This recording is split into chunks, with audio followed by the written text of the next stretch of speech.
ఓం సాయిరామ్. సమర్థ సద్గురు సాయినాథ్ మహారాజ్ కి జై. ముందుగా మన సాయి కుటుంబ సభ్యులందరికీ నమస్కారం అండి. అందరూ కూడా సుఖంగా, సంతోషంగా, ఆరోగ్యంగా బాగుండాలని మనస్ఫూర్తిగా కోరుకుంటూ బాబా గారి తరపున ఈరోజు వీడియో మొదలు పెడుతున్నానండి. ఈరోజు వీడియోలో బాబా గారు ఏం చెప్పబోతున్నారు అంటే, తల్లి ఈరోజు పడుకునే లోపు ఈ మంత్రం చెప్పుకో. ఒకటి కాదు, నీకు 2 శుభవార్తలను అందిస్తాను. 24 గంటలలో నీ కళ్ళ ముందు ఆ శుభవార్తలు ఉంటాయి తల్లి అని బాబా గారు ఈరోజు చాలా అద్భుతమైనటువంటి సందేశాన్ని అందిస్తున్నారండి. ప్రతి ఒక్కరూ కూడా మిస్ చేసుకోకుండా బాబా గారు ఏం చెబుతున్నారో, బాబా గారు అందిస్తున్న ఆ మంత్రం ఏంటో ఈ వీడియో ద్వారా తెలుసుకొని ప్రతి ఒక్కరూ కూడా ఉన్న కష్టాలను మరిచిపోయి బాబా గారు అందిస్తున్న ఆ 2 శుభవార్తలు ఏంటో ఈ వీడియో ద్వారా తెలుసుకుందాం. తల్లి సంతోషంతో విను, ఎందుకంటే ఈ సాయి నీకు ఆనందాన్ని మాత్రమే పంచుతాడు. ముందు నీకున్న కష్టాన్ని ప్రక్కన పెట్టు. ఈ సాయి చెప్పేది మాత్రమే విని దృష్టిలో పెట్టుకో. ఎందుకంటే రాబోయే రోజులలో నీకిది ఎంతగానో ఉపయోగపడుతుంది, నువ్వు ఆనందపడేలా చేస్తుంది. ఇప్పుడున్న కష్టం ప్రక్కన పెడితేనే నీకు ఇది అర్థమవుతుంది తల్లి. కోట్ల ఆస్తులు ఉన్నా కొనలేనిది సంతోషం. ఎంత డబ్బు దాచి ఉంచుకుంటే అంత కష్టం నీ చుట్టూ ఉంటుంది. ఎప్పుడైతే వ్యామోహం, కోరికలతో సతమతమవుతావో ఆ క్షణమే నీకు ఇంకా కష్టం అనేది పెరుగుతుంది. నీ మనసుకి ఒత్తిడి అనేది పెంచుతుంది. కాబట్టి తల్లి, నీకు ఊరటనివ్వడానికే ఈ శుభవార్తలను అందిస్తున్నాను. జాగ్రత్తగా విని అర్థం చేసుకుని నీ జీవితంలో అమలుపరుచుకో. ఎందుకంటే రాబోయే సంతోషాన్ని నీ నుండి ఎవ్వరూ ఆపలేరు. అది నువ్వు అర్థం చేసుకుని నీ జీవితంలో అమలు పరుచుకో. అప్పుడు నీకు అర్థమవుతుంది. ఈ సాయి చెప్పింది పూర్తిగా బోధపడుతుంది. తల్లి, సమస్యలనేవి ప్రతి జీవిలోనూ ఉంటాయి. కాకపోతే వారు అనుభవించే తీరు అన్నది వేరు. ఒక్కొక్కరికి ఒక్కొక్కలాగా ఆ సమస్య అనేది కనబడుతుంది. కాబట్టి నువ్వు చూసే తీరుని బట్టి, నువ్వు అనుభవించే తీరుని బట్టే నీకు అది పెద్దదా చిన్నదా అని అనిపిస్తుంది. తల్లి, నీ మనసుని ఎప్పుడూ కూడా సంతోషంగా ఉంచుకోవడానికి ప్రయత్నం చెయ్యి. ఇప్పుడున్న కష్టం చూసి దానిని ఒత్తిడికి గురి చేయకు. అప్పుడు లేని కష్టం ఇంకా అనుభవించవలసి వస్తుంది. ఇంకా నీ ఆరోగ్యం కూడా క్షీణించే పరిస్థితి కనబడుతుంది. కాబట్టి జాగ్రత్తగా సంతోషంగా ఉండడానికే ప్రయత్నం చెయ్యి. ఈరోజు నువ్వు ఒక సమస్యతో బాధపడుతున్నావు అంటే అది నువ్వు చేసుకున్న కర్మఫలమే. కాబట్టి దానిని అనుభవించక తప్పదు. తల్లి, ఏ మార్గంలో వెళ్ళినా కూడా దానికి మంచి మార్గము, చెడు మార్గము అన్నవి 2 ఉంటాయి. వాటిలో నువ్వు ఏది ఎంచుకుంటావో దాన్ని బట్టే నీ జీవిత గమ్యం అనేది కొనసాగుతుంది. కాబట్టి ఈరోజు ఈ సద్గురువు చెప్పే మార్గాన్ని నువ్వు ఎంచుకోగలిగితేనే నీ జీవిత గమ్యం అనేది సుఖంగా, సంతోషంగా సాగిపోవడానికి నేను ప్రయత్నం చేస్తాను. ఎందుకంటే నువ్వు నా బిడ్డవి. జీవిత కాలం నిన్ను కంటికి రెప్పలా కాపాడుతూ వస్తాను. నా బిడ్డల కోసం నేను ఎన్ని సముద్రాలైనా సరే దాటి వస్తాను. వారి కోసం వారు అడిగినదంతా కూడా ఇవ్వడానికే ప్రయత్నం చేస్తాను. ఈరోజు అది ఇవ్వకపోవచ్చు, కానీ నా బిడ్డ ఎదురు చూపులకు ఖచ్చితంగా అది రేపైనా చేరుతుంది. తల్లి, నీ మనసు ఎలాంటి కలత చెందకుండా నిర్మలంగా ఉంచుకో. ఎప్పుడూ కూడా శాంతిపరుచుకో. నీ బాధలన్నీ కూడా నాతో పంచుకో.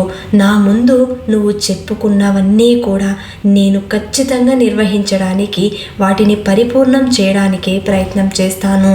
నీ భక్తి ఎప్పటికైనా ఫలిస్తుంది. ఇక ఎందుకు చింతిస్తావు? నువ్వు ఎంతో భాగ్యశాలివి, గొప్ప ధనవంతురాలువి అవుతావు. నీ జీవిత గమ్యం నాకు కనబడుతుంది. మనం ఎప్పుడూ కూడా బాహ్య సౌందర్యాన్ని కాకుండా లోనున్న దైవాన్ని చూడాలి. ఆ సౌందర్యాన్ని కల్పించిన దైవ లీలలను చూస్తే ఎప్పుడైనా సరే అవి మనసులో భద్రంగా దాచిపెట్టుకోవచ్చు, ఎప్పటికీ మరవకూడదు. ఈరోజు ఒక బంధం కోసం ఎన్నో రోజులుగా ఎదురు చూస్తూ నా దగ్గర చెప్పుకుంటూ అలసిపోయావు. బాబా, నా భర్త నా కోసం తిరిగి రావాలి, నా బిడ్డలు నాతో పాటు సంతోషంగా ఉండాలి, మేమంతా కలిసి ఉండాలి అని ఎన్నోసార్లు నాతో చెప్పుకున్నావు తల్లి. తల్లి, నీ బిడ్డలు, నీ భర్త అందరూ కూడా సుఖంగా ఉండడానికి నేను ఒక మార్గం చూపిస్తాను. దానిని నువ్వు ప్రయత్నం చేసి చూడు, తప్పకుండా ఫలిస్తుంది. ఎవరి మీద ఎలాంటి దోషము పెట్టుకోకు, ఏ విధమైనటువంటి మనస్పర్ధలు రాకుండా కాపాడుకో. అప్పుడు నీ బంధం గట్టిగా బలపడుతుంది. ఇప్పుడు నువ్వు చేయవలసింది, ఎవరు ఎన్ని మాటలు అన్నా పట్టించుకోవద్దు. వారు నీ కోసం తప్పకుండా తిరిగి వస్తారు. ఎవరైతే నిన్ను బాధ పెట్టారో వారే తిరిగి వచ్చేలా ఈ సాయి చేస్తాడు.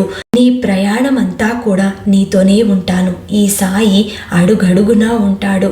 ఏ క్షణం నీకు కష్టం వచ్చినా ఒక్కసారి ఈ సాయి నామాన్ని పలుకు, ఎక్కడైనా సరే ప్రత్యక్షమవుతాను. నన్ను చూడు, నాకు ఫోటోకి తేడా లేదు అని ఎన్నోసార్లు చెప్పాను.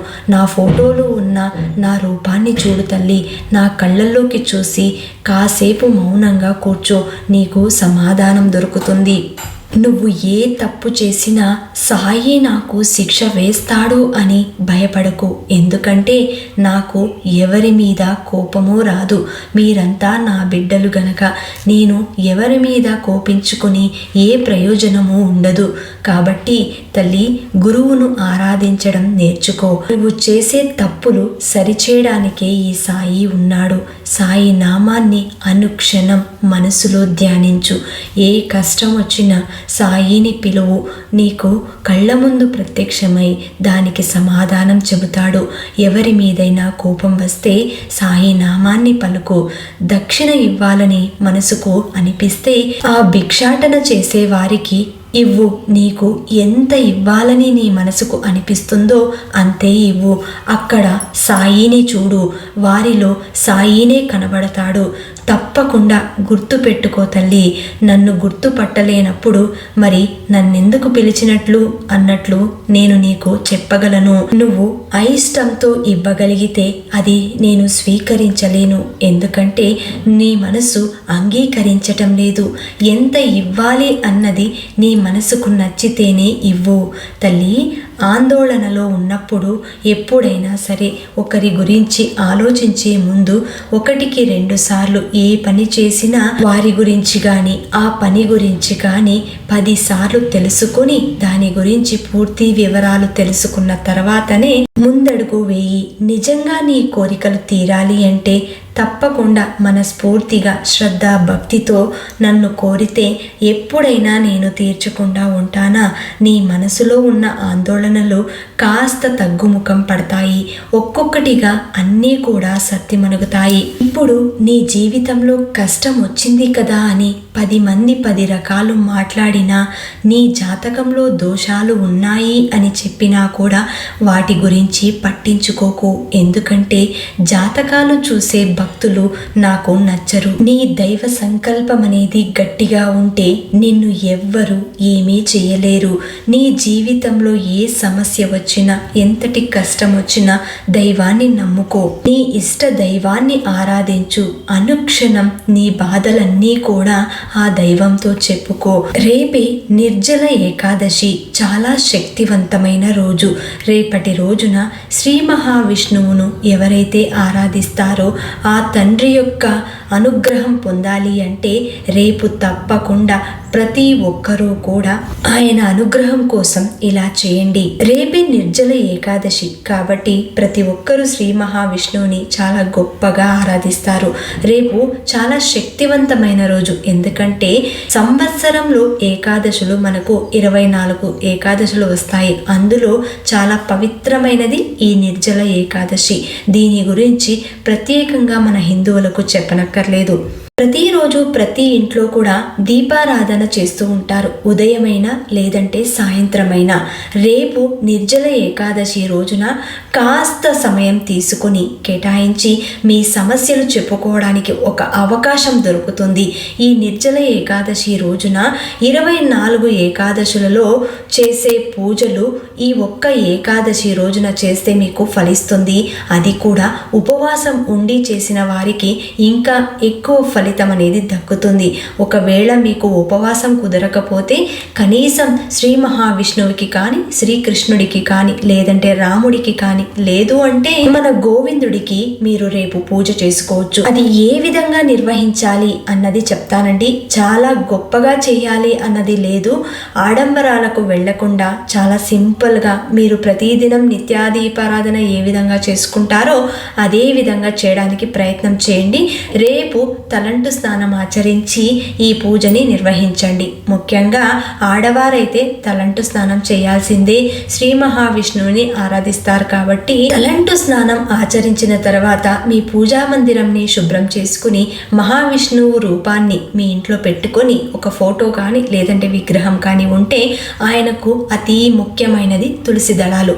ఇవి సమర్పించిన తర్వాతనే దీపారాధన చేయండి. ఇక దీపారాధన ఏ విధంగా చేయాలి అంటే నేతి దీపారాధన ఒక మట్టి ప్రమిదంలోనైనా చేయొచ్చు, లేదంటే మీ ఇంట్లో ఉన్న ఎలాంటి దీపపు కుందులైనా పర్వాలేదు, అందులో దీపారాధన చేయండి. ఇంకొక విషయం ఏంటంటే తులసి మాత దగ్గర, అంటే మీ ఇంట్లో తులసి కోట ఉంటుంది కదా, అక్కడ కూడా తప్పనిసరిగా 1 కంటే ఎక్కువ దీపాలు మీరు ఎన్ని పెట్టుకుంటే అంత మంచిది రేపు. కాబట్టి 1 కనీసం పెట్టడానికి ప్రయత్నం చేయండి. దీపారాధన నేతితోనే చేయాలా అంటే అలాంటిదేమీ లేదు. చేస్తే మంచిది, ఆవు నెయ్యితో చేస్తే దీపారాధన మంచిది అంటారు కాబట్టి చేయండి. ఒకవేళ కుదరకపోతే మామూలంగా మీరు దీపారాధనకు ఏ నూనెని వాడతారో దానినే వేసి దీపారాధన ఖచ్చితంగా తులసి కోట దగ్గర పెట్టండి. ఉదయం కానీ సాయంత్రం కానీ. ఇంకా శ్రీ మహావిష్ణువుకి పాయసం అంటే చాలా ఇష్టం, పరమాన్నం అంటే ఇంకా ఇష్టం. కాబట్టి మీకు ఏది కుదురుతుందో అది చేయండి. ఒకవేళ ఇవన్నీ మాకు కాదు, అంత టైం మా దగ్గర లేదు అనేవాళ్ళు కనీసం ఒక చిన్న గ్లాస్లో పాలను పెట్టండి. ఆ పాలల్లో కూడా కొద్దిగా బెల్లం వేసి ఉంచండి. ఆ భగవంతుడికి పచ్చి పాలనైనా సమర్పించవచ్చు, లేదా కాచి చల్లార్చిన పాలనైనా ఉంచవచ్చు నైవేద్యంగా. ఈ విధంగా చాలా సింపుల్గా ఎలాంటి కష్టం లేకుండా మీకు ఏ విధంగా అనుకూలిస్తుందో అలా చేసుకోండి. ఆ తర్వాత అతి ముఖ్యమైనది శ్రీ మహావిష్ణువు స్తోత్రమైన పారాయణం చేయండి, లేదంటే ఏకాదశి కథను కూడా మీరు చదవవచ్చు, ఇంకా కొంతమందికి వినిపించవచ్చు చదివి. లేదు అంటే రాత్రి పడుకునే లోపు 108 సార్లు ఈ మంత్రం చెప్పుకోండి.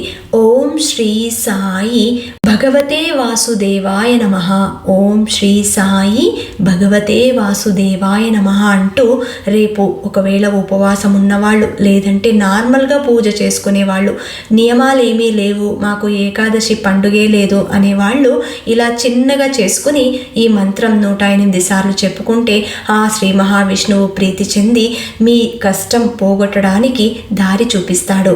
ఈ అవకాశాన్ని బాబా గారే మనకు కల్పిస్తున్నారు. మనం ఎప్పుడూ పాజిటివ్గా ఆలోచిస్తే పాజిటివ్ మన చుట్టూ నింపుకుంటుంది.